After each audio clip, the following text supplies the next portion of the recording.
امریکی صدر Donald Trump نے برکس کو دھمکی دے دی۔ رپورٹس کے مطابق صدر ٹرمپ نے اپنے social media platform truth social پر ایک پوسٹ میں کہا کہ کوئی بھی ملک جو برکس کی امریکہ مخالف پالیسیوں کے ساتھ خود کو ہم آہنگ کرتا ہے اس پر 10% اضافی ٹیرف عائد کیا جائے گا۔ اس پالیسی میں کوئی استثنا نہیں ہوگا۔ اس معاملے پر توجہ دینے کا شکریہ۔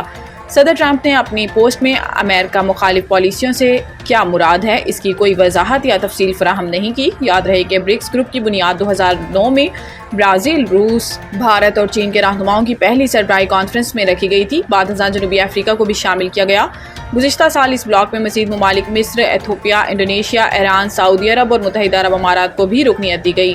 صدر ٹرمپ کے اس بیان کو عالمی تجارتی حلقوں میں خاصی اہمیت دی جا رہی ہے کیونکہ یہ امریکہ کی خارجہ اور تجارتی پالیسی میں ایک ممکنہ سخت رویے کی عکاسی کرتا ہے۔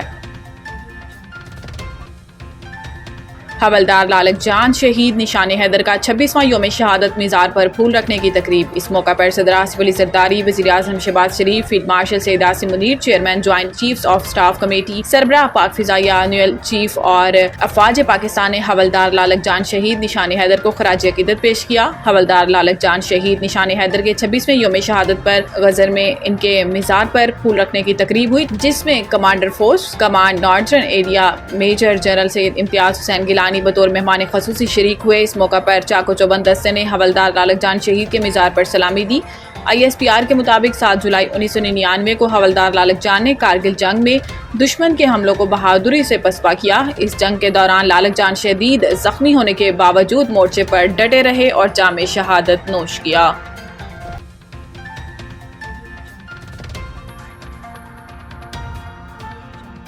غلط بیانی پر وزیر اعظم نااہل ہو سکتا ہے تو ایوان کو تماشا بنانے والے کیوں نہیں؟ اسپیکر پنجاب اسمبلی لاہور میں پریس کانفرنس کرتے ہوئے ملک احمد خان نے کہا کہ کچھ ارکان اسمبلی کو معطل کیا اور کچھ کو نوٹس بھجوائے۔ اپوزیشن لیڈر نے سوال اٹھایا کہ میں ریفرنس بھجوا سکتا ہوں یا نہیں؟ میری رولنگ کے خلاف بہت کچھ کیا گیا، بہت کچھ لکھا گیا۔ انہوں نے کہا کہ بجٹ کی کاپیاں پھاڑی گئیں، شور شرابہ اور وزیر خزانہ پر حملہ تک کیا گیا۔ ایوان میں احتجاج کے کچھ حدود و قیود ہونی چاہیے یا نہیں؟ اس بات کو تسلیم نہیں کرتا کہ قائد ایوان یا قائد حزب اختلاف کو تقریر نہ کرنے دی جائے۔ میرا مقام تو پنجاب کے 12 کروڑ لوگوں کے حق کا ہے۔ اسپیکر کا کہنا تھا کہ مجھ سے کئی ارکان نے کہا کہ 62-63 کے مطابق فیصلہ کریں مگر میں دفعہ 62-63 کے خلاف ہوں۔ آرٹیکل 62-63 آمریت کی نشانی اور اسے جمہوریت کے خلاف استعمال کیا گیا۔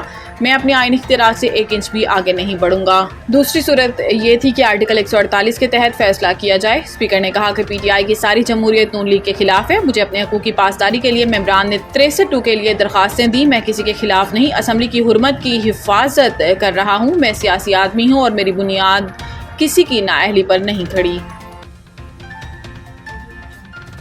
حکومت اور اسٹیٹ بینک کے سخت فیصلوں سے معیشت بحال ہوئی۔ گورنر اسٹیٹ بینک کی جانب سے women entrepreneur finance code Pakistan کی افتتاحی تقریب سے governor state bank Jameel Ahmad, deputy governor Saleem Ullah, ایشیائی ترقیاتی بینک کے نمائندے نے خطاب کیا جبکہ مقامی بینکوں کے صدور بھی تقریب میں موجود تھے۔ تقریب سے خطاب کرتے ہوئے governor state bank Jameel Ahmad نے کہا کہ وی فائنانس کوڈ کو ممکن بنانے پر ایشیائی ترقیاتی بینک کی ٹیم کا شکر گزار ہوں۔ پائیدار معیشت کے حصول کے لیے میکرو اکنامک استحکام کی ضرورت ہوتی ہے۔ انہوں نے کہا کہ ماضی قریب میں ہماری معیشت کو کئی مسائل درپیش تھے، تاہم حکومت اور اسٹیٹ بینک کے سخت فیصلوں سے معاشی بحالی ہوئی۔ اس وقت افراط زر کم ترین سطح پر ہے۔ Current account surplus, state bank کے ذخائر بہتر شرح مبادلہ مستحکم ہیں۔ گورنر اسٹیٹ بینک کا کہنا تھا کہ ماضی کے مسائل سے بچنے کے لیے ضروری ہے کہ ماضی کی غلطیاں نہ دہرائی جائیں۔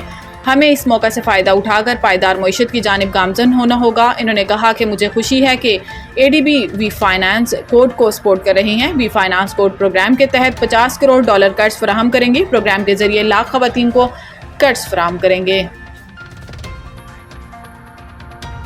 ملک کے بیشتر علاقوں میں موسلادھار بارش کا امکان، الرٹ جاری۔ محکمہ موسمیات کے مطابق اسلام آباد اور گرد و نواح میں مطلع ابر آلود رہنے کے ساتھ چند مقامات پر بارش اور چند مقامات پر موسلادھار بارش کا امکان ہے۔ خیبر پختونخوا کے علاقوں دیر، چترال، سوات، کوہستان، مالاکنڈ، شانگلہ، بٹگرام، بونیر، باجوڑ، موہمند، خیبر، مانسہرہ، ایبٹ آباد، ہری پور، سوابی، پشاور، بردان، ہنگو، کرم، کوہاٹ، کرک، وزیرستان، بنو اور ڈیرہ اسماعیل خان میں بارش کا امکان ہے۔ اس دوران چند مقامات پر تیز اور موسلادھار بارش بھی متوقع ہے۔ پنجاب میں مری، گلیات، راولپنڈی، جہلم، اٹک، چکوال، گجرات، گجراوالا، حافظ آباد، سیالکوٹ، کسور، ناروال، لاہور، شیخوپورہ، منڈی، بہاؤدین،